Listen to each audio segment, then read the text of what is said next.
Sometimes, when people find out that I use artificial intelligence as part of my classroom instruction and for educational institutions, I get met with a little bit of pushback, a little bit of hesitance.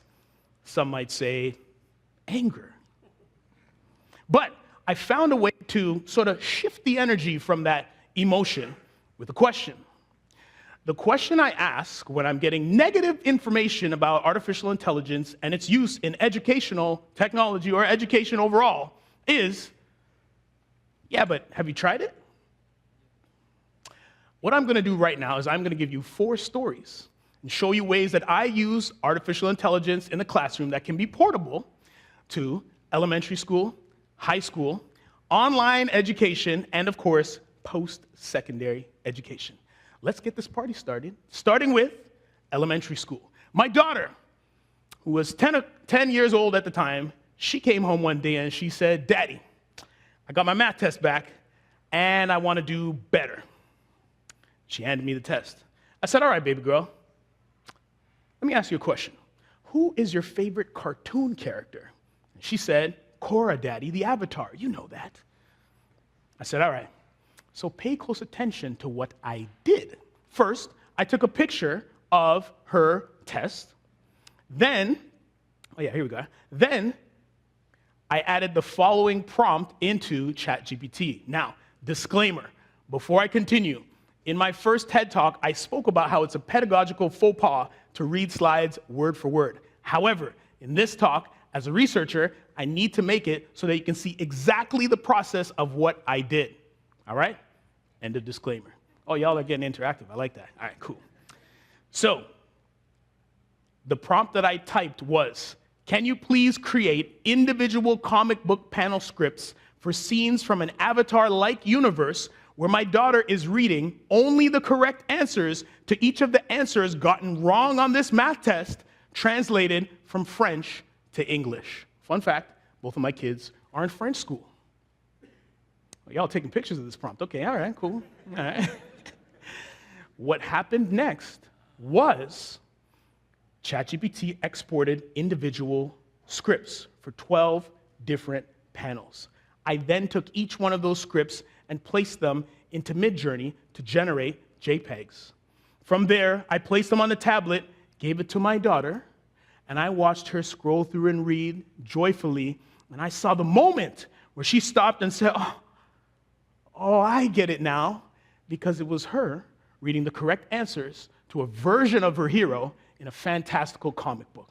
So, what was I doing with artificial intelligence in this first story? Well, I was using artificial intelligence to motivate. We read to our kids every day in our house. Of course, we give comic books, One Piece, Death Note, more on that later. I was using artificial intelligence as a tool to educate, transferring from a test into a comic book format. And lastly, y'all taking a lot of pictures, holy cow. I was using artificial intelligence to alleviate the stress, because reading a comic book, my daughter didn't really pay attention to the fact that we were only covering the wrong answers, rather than saying, oh, let's figure out how to do these wrong answers. But the most important part of this first story is that my daughter, who was 10 at the time, now she knows how to do this too. Let's move on to the second story, and we're talking about high school. Now, pay close attention to this one. This one's a little bit tricky, all right?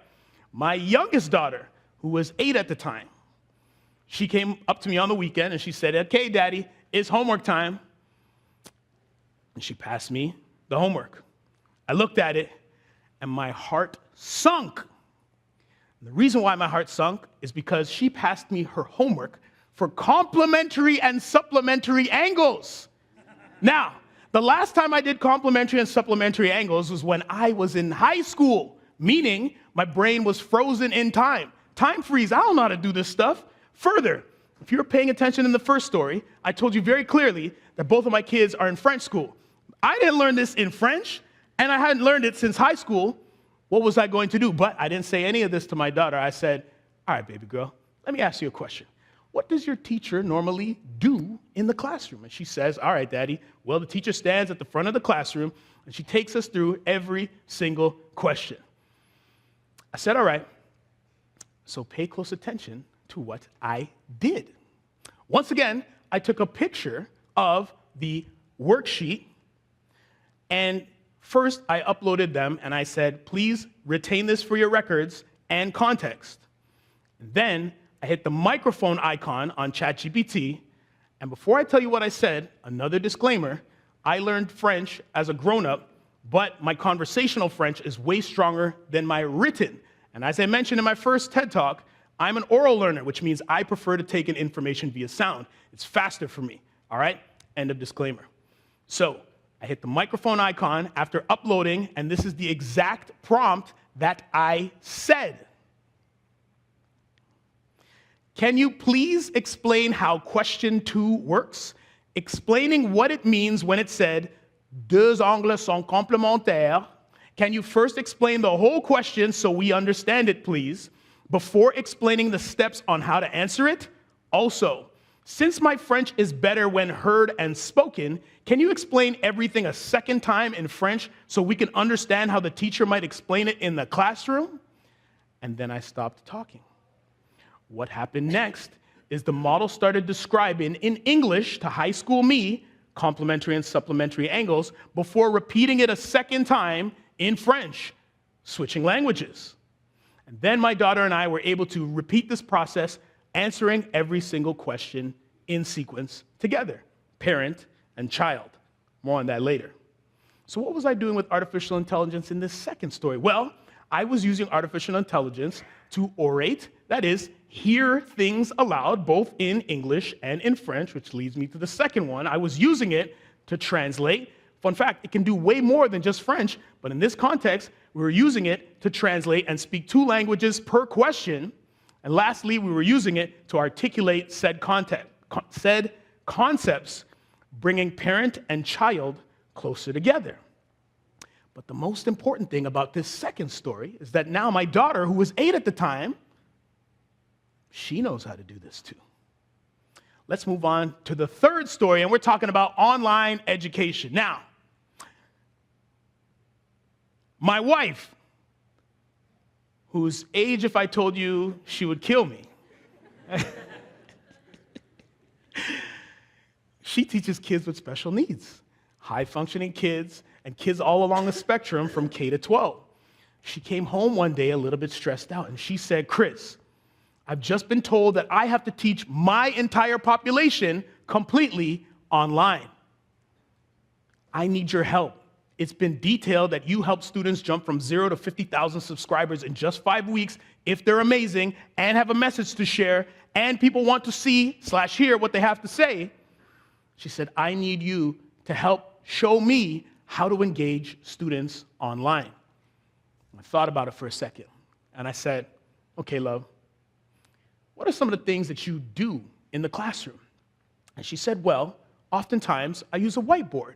And I use a whiteboard to draw different concepts, to change colors, and sometimes we play games with the kids like Snowman. I said, Snowman? She said, yeah, it used to be called Hangman. I said, what? Hangman's been canceled? And then I thought about it for a second. Oh yeah, I guess that makes sense. Anyway, is there anything else you do in the classroom, love? She says, yes. You gotta let me get through this, Alvin, come on. All right. And then you can check it out. They don't say it anymore. Anyway, I said, do you do anything else? And she said, yeah, I like to read to the kids. And when I say read, I'm talking about a physical book. And the reason why I do that is my specific demographic. I like to point to the words because some folks have difficulty breaking up syllables, and I help them sound it out. I said, okay, anything else? She said, yeah, sometimes I'll have a little fun, and I'll change into different characters, and my face went like this. And she said, what's that face? I said, nothing. So pay close attention to what I did. First, I use a piece of software, here it comes, called Open Broadcaster software, which I use as a virtual camera, meaning I can take anything that is seen and pump it through any presentation software or transmission software, which I'll mention. Then, since we have Microsoft in the room, I use Microsoft Paint, and I do a full window capture of Microsoft Paint so you can see the drawing. And lastly, that all gets output, once again, we've got Google in the room, via Google Meet. And if you don't understand what this means, here's an actual example of what it looks like from one of my students, Hazuki Ono. So when my wife switched to this scene, because you can create different scenes, students were able to, hey, oh, I'm guessing this letter, I can, just like you're seeing right here in the newly named version of Snowman, all right? So as mentioned, this is one of the scenes. All right, when it came to reading, what did I do there? I used my wife's web camera as a web camera, and I tilted it down towards the table where the book was. And if you're sticking with me, you'll realize that that image would be upside down. So in OBS, I flipped the image right side up so that the same thing that the kids were seeing was the same thing that my wife was also seeing. And then once again, I put that through Google Meet.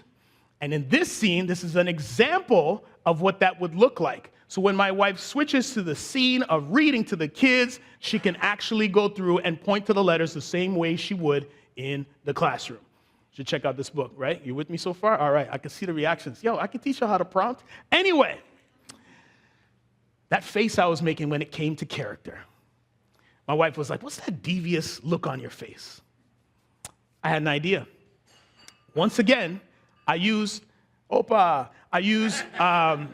a web camera as a web camera once again, but I was doing artificial intelligence facial capture and optional voice modulation via a piece of software called Animaze, a lot of VTubers use.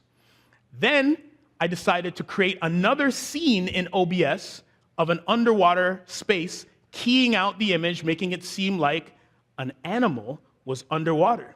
And what animal was that? It was a shark. And if you want to see an example of exactly what that looked like, pump via Google Meet, this is exactly what the kids saw when they came into the online class. And for those of you who are watching this later, the faces of the people in this room identically match the joy, wonder, and excitement of my wife's kids that were online. Imagine. Because in my first talk, I said that online instruction is in direct competition with Twitch and YouTube. Imagine being a kid and your teacher shows up like this. All right. What was I doing with artificial intelligence there? Well, I was using artificial intelligence as a tool to create, sort of Bob Ross in nature, allowing my wife to draw one-on-one and take requests from the students and play Snowman. We won't say the other one anymore, don't worry.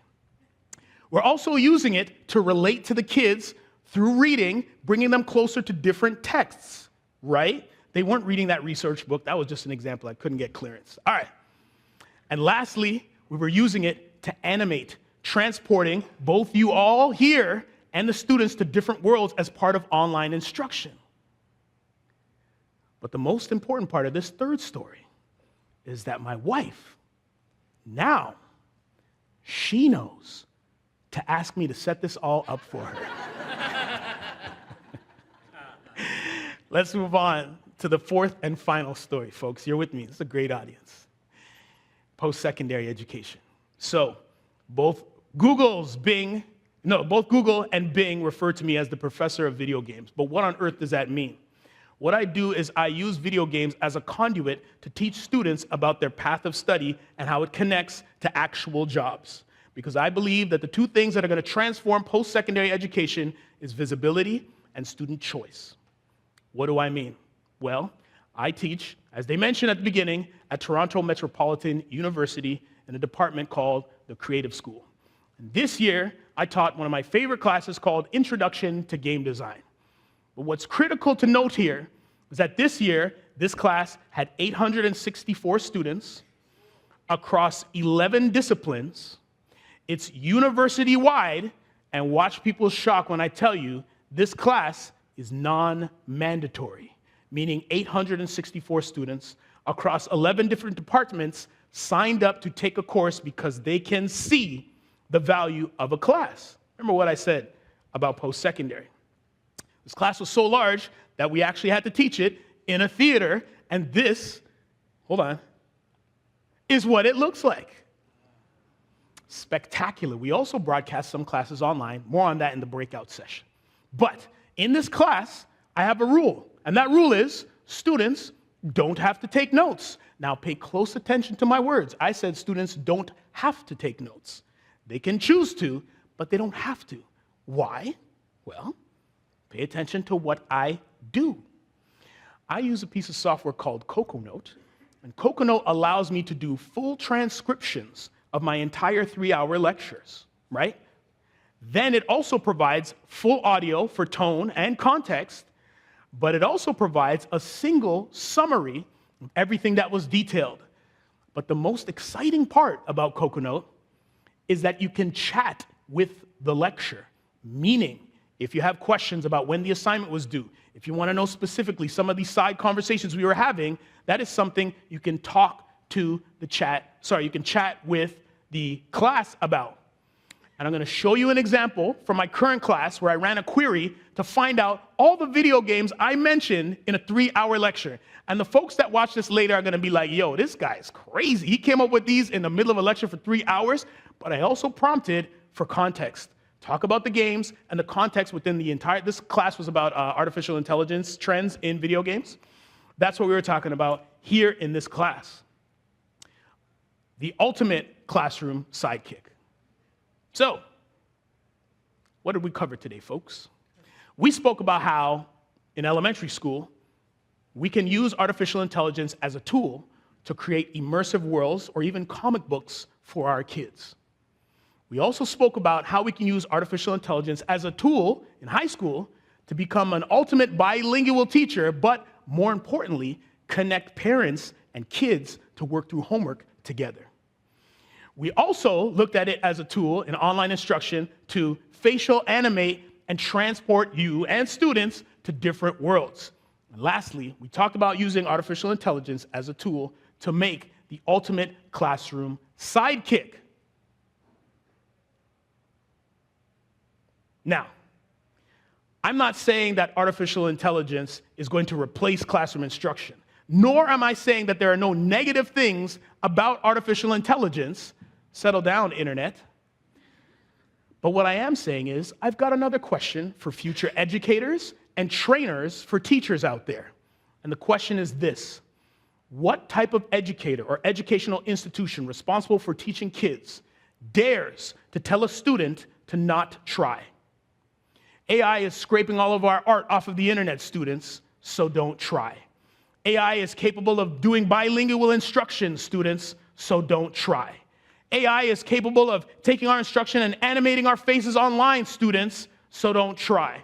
And AI is capable of allowing us to query our lectures, students, so don't try. What I'm saying is most of the folks in your lives, educators, who are speaking negatively about artificial intelligence, colleagues, peers, and even the comment section of this very video, most of these folks in your lives are people that are simply trying to get you to not try. And I'm asking you, with my PhD in educational technology, to try. Parents, try. Teachers, and try. Students. Because the most important thing about this entire talk is that now you know how to do this too. Thank you.